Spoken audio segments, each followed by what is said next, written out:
最近很多人都问我装修进度到哪了，没到哪了。我这边开始上空调了，看，刚上的大金空调，温湿平衡，这是找我粉丝衣服买的。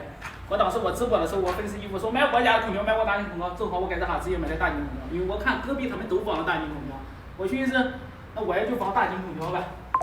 热脱丝还有2个外机，一共花了不到13个。他说的是最顶配了，应该也是这个所有空调里面天花板了。你们觉得这个价格高吗？咱高是高，但是人家说好还是大金好，因为我看是全用的大金空调。那我用其他品牌不就显得我格格不入吗？